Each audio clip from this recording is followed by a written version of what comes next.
Welcome, everybody, to the Price Report. Every single Wednesday night, we find an awesome personality in cryptocurrency, someone that is pushing forward, someone that is pushing the space, someone that loves crypto, someone that is a crypto lifer. And I have someone you've probably seen on the show before. I've been on her show as well. She's making headwaves. She was just on Fox News. She's taken over. You're going to see her everywhere soon. It's Miss Teen Crypto. Thank you so much for jumping on, Miss Teen Crypto. I really appreciate you for being here. Randy, if you'd like to know her first name. Randy, how's your day going? How do you feel, first of all? How do you feel today in this present moment in time? How's everything going for you? I am doing great. Thank you so much for having me. How are you? I appreciate you bringing me back. Oh, I'm always great when you're here, so thank you so much. It's great. Living in the present and just staying content in the moment. I really, every single moment is a blessing in our lives, and I truly believe that, and I live by that every day. So thank you for Absolutely. coming. And we have some topics I wanted to discuss today to get the ball rolling. Number one, I have to ask you, what was it like being on Fox News with Thomas? I mean, that seems amazing. I woke up one morning, I saw it on my Twitter feed, and my heart raced for you. I was like, that's amazing. And, what was it like? You also didn't get much time, but you were still able to kind of get your point across. So, like, how do you prepare for something like that, knowing that you want to nail it? And what's the anxiety like, or was there any? And I just want to know behind the scenes a little bit. Give them a story of what it was like, to be on the big screen like that. Of course. This was my first time, my third time being on Fox Business with Charles Payne. He's making money 2 to 3 p.m. daily. It was really cool being back. But I went for my first time in studio. So it's my third time on with Charles, but my first time in studio. So it was like a really good experience. I got there and it was just like I was in this green room. I got mic'd up and I never like really went through that type of like bougie mic setup before. So I was just like, everything was so new to me and I was just like taking in all of it. And the bookers, everyone's really nice. So I was like sitting there, I was giving them my cards, my stickers and stuff like that, having like crypto conversations and discussing things. And then I finally got called in and I knew my hit time was like around 2:50. So I was just sitting there. I got there like 20 minutes before my hit and I was like sitting there, like me and my dad were chatting and then they just pulled me in. They're like, all right, you're ready. So I had the thing in my ear and everything. It was so cool. I sat down and talked to Charles for a minute and he's super nice. He was like, how are you? I was like, good. And we had a little convo. He's like, he's like, you ready? I was like, hell yeah. Like, let's do it. And then we went live and then it was just everything from that point was just beautiful. Like I just absolutely loved being there and being on the set. It's really different from being over Zoom because I'm actually there like having the conversation. So I felt like really good about that. But the entire experience was great. And then once it was over, it was like a flash. Once it was over, I was excited. I was able to go and tell everyone about it and like post it yesterday. So it was like really great. I had like a really great time and I can't wait to go back in the future. But overall, I was like a little anxious just because I was so excited. I was so excited that like I was getting myself anxious because I was excited. But again, once I sat down, once they said 10-9, I like kind of zoned in and I was ready for it. Yeah. No, yeah.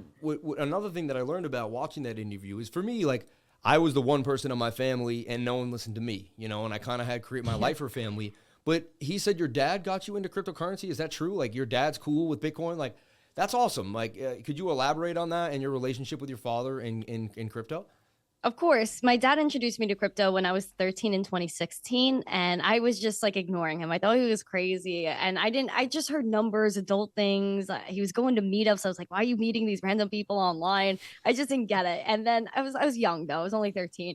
Then by the time I was 16 in 2019, we did our first Bitcoin transaction. And I saw how easy it was to use. All you have to do is scan a QR code, copy and paste an address, and that's it. Or you can send money to anyone, anywhere in the world instantly. Fell down the rabbit hole. By the time I was 17 in 2020 is when I started Miss Teen Crypto.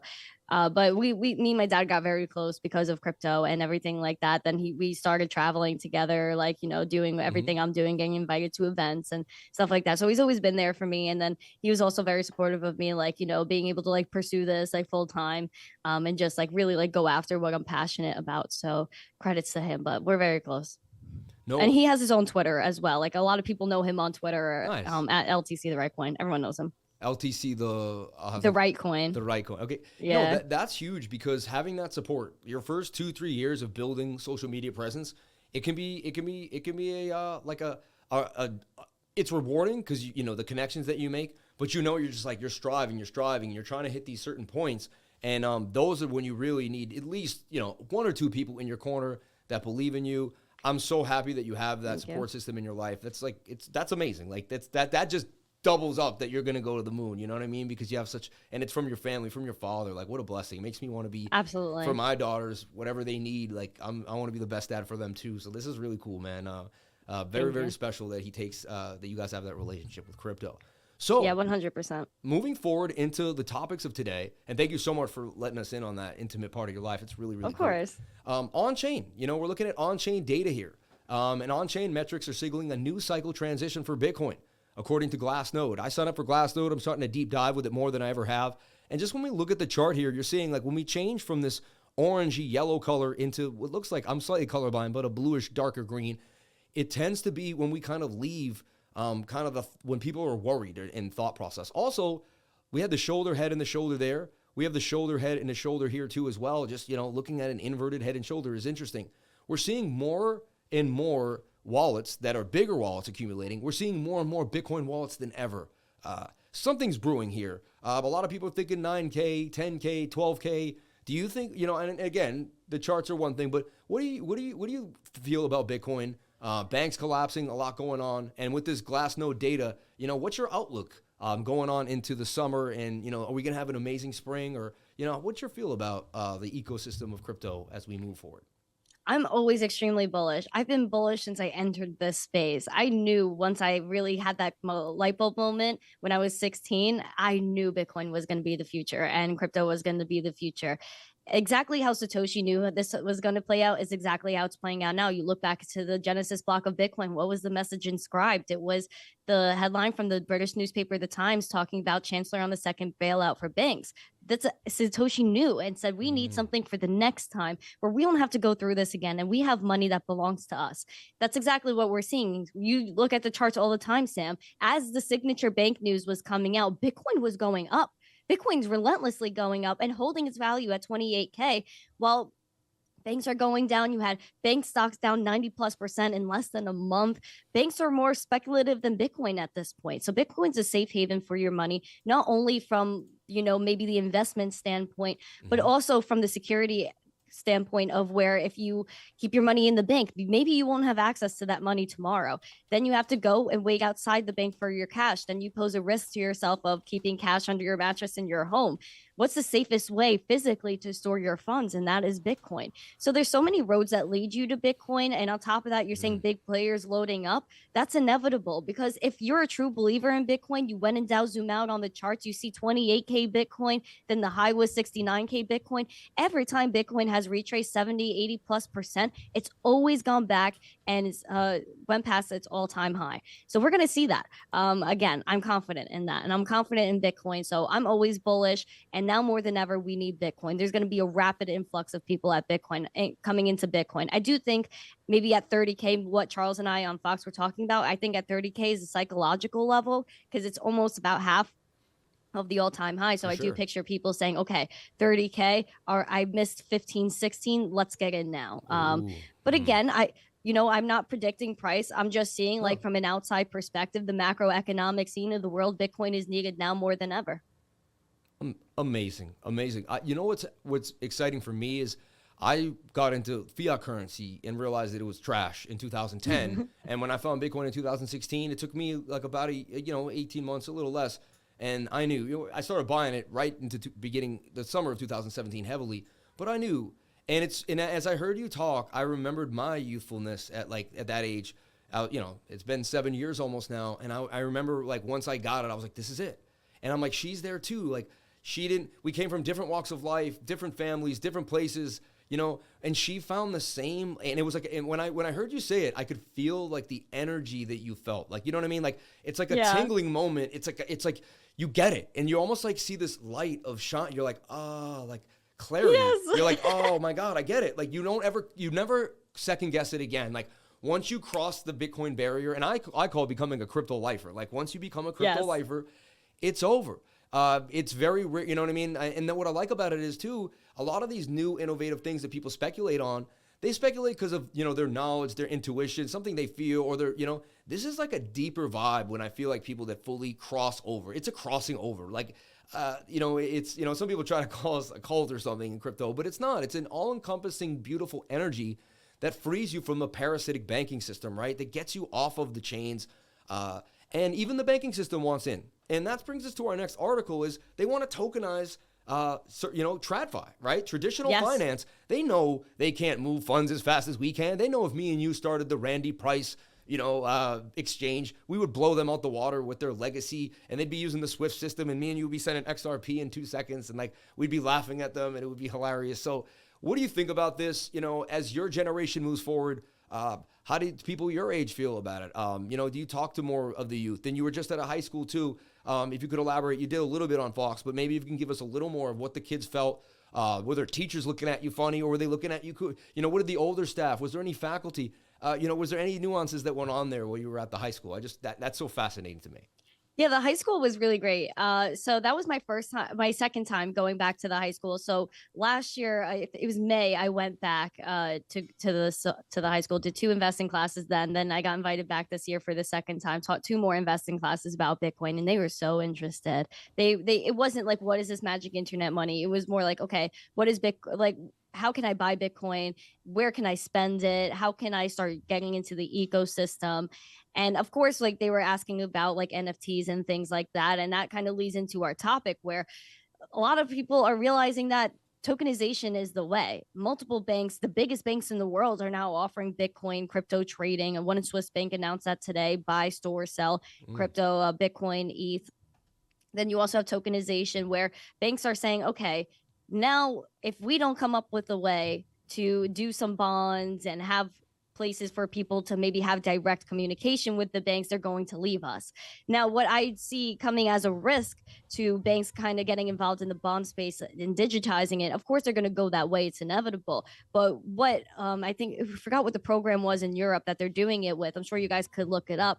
What they're doing is that they could come up with a bond, right? It'll mature on the blockchain, but you can only use a CBDC to kind of operate with it. So that's what scares me about it. They're going to try to tie it in and force you to use the CBDC if you want bonds. However, there are other bonds that are issued on things like Polygon where there's no banks involved at all, and it's just strictly a crypto thing. So I think we're going to see, again, the DeFi space versus the CeFi space, where they're going to try to make it seem like it's DeFi-ish, like, oh, this is a digitized bond on the blockchain, but it's private. Meanwhile, you'll have the DeFi end where they'll say, okay, this is a bond on the blockchain. It's permissionless, and you get to be involved by yourself in a smart contract. And I think that's the next battle we're going to have. But it's very exciting to see.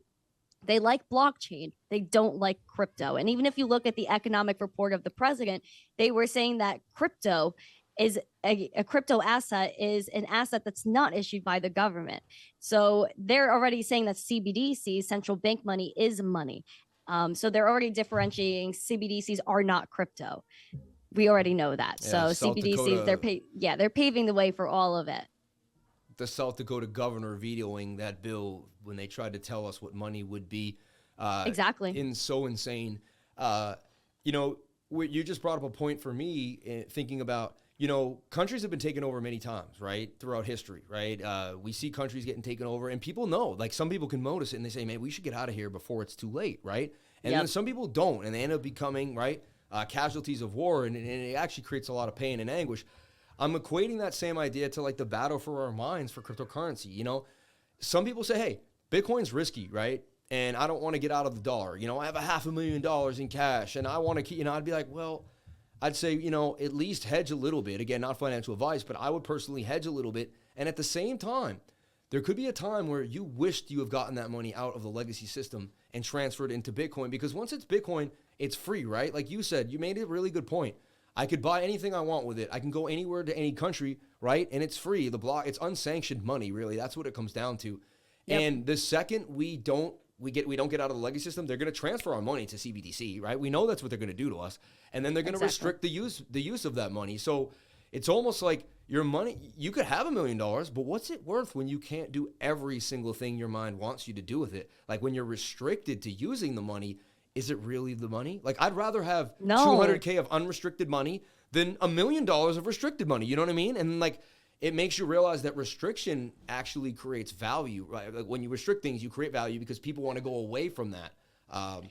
I think that's the whole world everyone who's been oppressed, anyone that's been pushed down by a government, anyone who studied Mahatma Gandhi, anyone that pushed for peace against truth to power, I believe gravitates to cryptocurrency because they can see that when you give governments too much power over time, right? Absolute power corrupts absolutely. And we just, whenever I talk to you, your responses are amazing. And when I'm listening to you, thank you. I think I know what I'm going to say, but then you spark another idea in my head. And I'm like, oh man, she just made me think of something else. Really awesome to have these intellectual discussions with you. You were like spot on like every time. So, you're amazing. Next article I want to just jump on into is the 7 signs of global de-dollarization. Like on top of all this happening, they want to force us back into the dollar. They want to say, it's funny. I was listening to Elizabeth Warren and she's saying, I don't know if you saw that interview. Like you must have fallen off your chair. I was like, she's like, I mean, I want something that's backed by the government. That's real. And I'm like, you mean like the SV Bank and all the banks that just went down? Like, are you not watching the news? Like, are you just like, do you not? And then, I had a conversation with, other people that I'm close to. And, this is how they took that interview. They said, well, she's just trying to represent. This person thought Bitcoin was only for the top 1%. Because, I got this person into Bitcoin and they were making a couple $100,000 a year. So they were like in the upper percentage of income. And I discussed, it was a good friend of mine and they eventually did buy Bitcoin at $8,800. And I think this person thinks that you can only buy one. They didn't realize. So this person was like, but Bitcoin's really only for the 1%. Like she's trying to help the poor people. And I just was like, dude, like, you can buy $10 worth of Bitcoin, right? Like you don't have to buy the whole thing, right? You know that, right? I was like, Bitcoin unbanks people. She's like, but they don't care. What about people that can't get to the internet? I'm like, yeah, those people can actually get a phone though. Like people that can't get to the internet and can't get, they can't make a bank. The bank doesn't care about you. 3 billion people are unbanked. But they can get a cell phone service, and next thing you know, they are a bank. And I was like, exactly. So people were like, there's people that actually care about poor people and think that she does when Bitcoin does more than all the other things. I was just fascinated because I didn't know if people thought like that. I really didn't. I was just, my mind was blown. It's a reality check when you talk to people outside of crypto. It's just like, that's why I like doing on the street interviews, because it's like you step out into the world and you really see what people are thinking. And there's a huge educational gap, which is another thing I brought up on Fox, where like he was talking about CBDCs. And I was just like, there's a huge educational gap. Like people don't even know. Like people know there's already, surveillance in the traditional financial system, but they don't know how much like more enhanced it would get with CBDCs and all the things happening. Now, like I do see a lot of people just saying like, hey, we want to have our money. We want to be free individuals. And again, like that's what we were talking about before. So I definitely see that happening. But yeah, I'm 100% agreeing with you. And Elizabeth Warren, man, I have nothing to say about that. But we have to fill it. We have an educational gap to fill. But that's why I always say, like, you don't have to buy one whole Bitcoin. And people are transacting in El Salvador. Like they don't even talk about how El Salvador, it's legal tender their Bitcoin. And people are transacting with Satoshis all day. And I think this also goes to like the idea of like hyper Bitcoinization, to like, what you were talking about before, like what is your dollar worth if you can't get it out of the bank? Where Bitcoin, it's really backed by people. It's backed by code, which is more than you could say for the dollar. Like Elizabeth Warren is like, oh, the Bitcoin's made up, but the dollar has nothing backing it. So, and Bitcoin actually does. There's a finite supply of 21 million Bitcoin. The Bitcoin halving is coming up. That's another inflation schedule. Again, inflation, something that we know is going to be controlled with Bitcoin. That's not controlled in the traditional financial system. So it's like, again, like all roads lead you to Bitcoin and why you need to be your own bank. You just did it again. You just gave me my next comment again. You did. I mean, this is great. But what I'm thinking is this, when we talk about legacy banking system, and you said it's backed by nothing, and it's backed by something. It's backed by bullets. It's backed by war. It's backed by violence. Bitcoin is code. Bitcoin is not backed by violence. Bitcoin is not backed by, we don't need an M16 or an AR-15 to keep Bitcoin sustainable. You need an army to keep the US dollar sustainable. You need nuclear weapons. You need tanks. You need men. You need boots on the ground. And honestly, as we progress into a full nation of people, a whole nation, and I'm not trying to scare people from one world order, but wouldn't it be beautiful if we all loved each other no matter what? Wouldn't it be beautiful if we weren't waking up every day and it was China versus the US and Russia versus this and that versus that? And, shout out to the poor people that are getting hurt in Ukraine and people that, everyday people that just get caught up in the big business and big government moves, right? But yeah, Bitcoin, like that's another thing. Elizabeth Warren, she's like she loves peace, let's go talk positively about her in a moment. She seems like she likes peace. She's a peaceful woman. Bitcoin is peace, man. Like Bitcoin is peace. Like you don't have to raise not one gun, not one weapon for it to spread throughout the world. You know how much war had to be gone on for the US dollar to spread throughout the world? You know how many governments we overtook, coup d'etats behind the scene, doors we kicked in? Let's be honest, right? So, Yeah. I just, anytime I see something that can help less violence in the world, I'm all about it, and I think people need to realize this. Like, a lot of these fiat currencies, and another thing about fiat currency that I bring up other time is two governments go against each other and big banks print money. If the government had to do it backed by gold currency, right, the government would run out of money because they eventually run out of gold and the dollar wouldn't get backed and they have to say, man, we need to stop the war. Like, we don't have enough gold to keep the war going, right? But when you can borrow endless amounts of money from a central bank, men will die. Women, soldiers will die because there are men and women in war. So the point is, fiat currency is chewed through the human race because two big governments can endlessly fight each other and all they do is end up going into debt to the central bank, right? And that's that's why central banks create war, because they can create both governments on both sides to borrow from them. And it's usually the same guy at the end, right? And yes, and that's so sad. And that's why we need transparency within the system too, right? Like, you could take a smaller example of like First Republic, right? That bank it was going under, like crashing. What did they have to do to save it? The 11 largest banks in the nations had to bail it out with $30 billion in deposits. How do we know? All right, they say the deposits occurred, but how do we know the money actually went there? There's no transparency, and that's what blockchain gives you. We're distributed ledger technology, fam, which is, again, something that CBDCs aren't required to offer, which I also found in the economic report of the president. No. It's a good document, Sam. You page 244, start there and start scrolling down, dude. It's absolutely like an eye opener. But 100%. Will you We send need me a link? transparency Will in you the send me a system. link to that? We do have not now, but like after the show. Yeah, I'm I'll gonna send get it. Thank I'm you. gonna get it for you. This is amazing. I wanted to keep it as short and sweet as possible. I really appreciate you jumping in. The last thing I want to talk about is, just XRP in the case. You know what I mean? Does anyone care your age about this XRP case? Do you think people are focused on it? Are they more just into Bitcoin, NFTs, and the new age?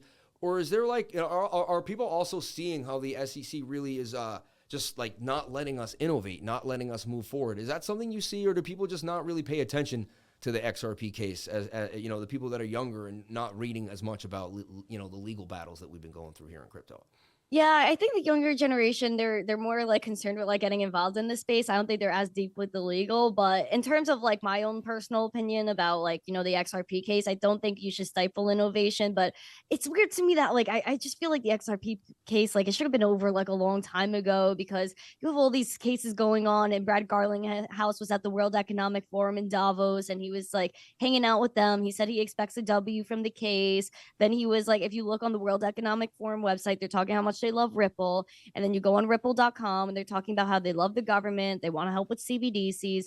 So I think that's going to be over and done with like at some point. I just feel like they're really just holding back, because I feel like once they allow XRP to win, then what happens from there is that they're going to start using XRP, right? Like, they're going to be like, oh, I fought you for years, but now you're my best friends. And I think they're kind of figuring out how to bridge like XRP, maybe with CBDCs, because the FedDAO program is coming out in July. I think a lot of this is going to coordinate.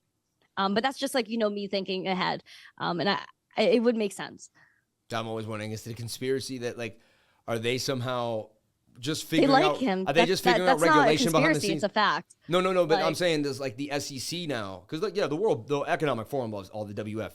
They can move their money around, right? Yeah, so exactly. But does the SEC maybe also want to get on it? They just want to make sure it's perfect. And so like, are they really behind back doors figuring how XRP can be perfectly implemented? Or are they just holding it back? I'm just throwing that out there, and it probably could be a complete crazy idea of mine. I just throw it out there. like- You never know, because we always think the elites are battling, and then years later, I always find out they were best friends, just like kind of just playing games with us, and we find out there was so much more going on than we absolutely realized. That's why you just gotta like buy what you want to buy and just like really believe in it, because like a lot of people, they were saying ETH is like, the SEC was saying anything other than Bitcoin is a security. ETH is a security. Then what happened when the CFTC was coming after Binance or something like that? The CFTC came out and said Bitcoin, Litecoin, Ethereum, BUSD, and Tether are commodities. Meanwhile, what did they do a few weeks before that? They sent Paxos a Wells notice because BUSD was a security. Like, it's not. So it's like you have one organization saying one thing, another one saying another. So just just do your own research, believe in what you're purchasing, and just keep it in your wallet. Nothing happens from there. And again, like, it's just like everything changes on the day. I think a lot of the things that are happening now aren't going to be valid in even the next year or two. So keep calm, hodl on, do your own research, and stick in your convictions, because honestly, that's what's going to work for you. Amazing. Last thing I have to ask you, just some top 3 favorite currencies if you have. I mean, maybe you don't. I don't know. It's a top 3 coins. If you were going to hodl a bag, if you were going to build, do you have a top 3 favorite coins? If you came into some more money than you thought you would have at the moment and you knew you needed to do something with it, what would be the top 3 coins you would jump on into? Of course, I always talk about Bitcoin, Litecoin, and Ethereum. Literally, biggest fans of Bitcoin and Litecoin. I like Ethereum as well, but I think also for currency, like, I would throw in like Digibyte, like, sprinkle that in there. Shout out to Tom Crown for the Litecoin. He loves his Litecoin. Yeah, I've been talking about Litecoin since 2020, like, since I came on Twitter. So first coin I ever bought, because it was, I got into crypto and I was trading little coins in 2016 on Bittrex. And then when I got my Coinbase account, all they had was Bitcoin, Ethereum, and Litecoin when I first started. And Litecoin was $5. I would walk around the entire area, and I saw Bitcoin go, from $500 to $3,000. I saw Ethereum, a guy on the street told me to buy it at $9, and I saw it go to $89 and $100. So I would be at work, and whenever I could, I'd just be staring at it. And then someone would look at me, I'm like, man, you see this coin, Litecoin? I'm like, the other ones did. I was like, it's the only thing you can buy. It's $5. I'm like, it's going to $100. Like, that's crazy. It did exactly like I said it would. People would look at me years later. I'm like, did you 20x the Litecoin? Like I told you, man. Like, freaking wild. Yeah. It's been a wild ride with crypto. I can't believe how long it's been. And I just started, and now I'm looking back on 7 years, and I'm like time flies really, really fast. Yeah. Randy, thank you so much for coming on in. If you could just tell people where to find you, Miss Teen Crypto, and just take the screen away and say goodbye to my subscribers and let them know how much you love crypto. You're a crypto lifer. Thank you so much for coming on. Well, thank you for having me. I really appreciate it. You guys could find me at Miss Teen Crypto on every platform: TikTok, Instagram, YouTube, Twitter, Facebook. I'm at Randy Hipper. You can find all these links on missteencrypto.com. You can see that clip that we were talking about from Fox Business on every social media platform, on my YouTube, everywhere, at Miss Teen Crypto. And thank you so much again for having me. And I'm also live Monday through Thursday for the Daily Zest. It's a new show, usually around 12 p.m. Eastern. I'm thinking of doing it earlier, but I'm not sure if I'm switching the time yet. So Monday through Thursday, watch out for my YouTube channel. But thank you so much, Sam. I really do appreciate it. And I love the Lifer fan. So shout out to all of you. 333 forevers.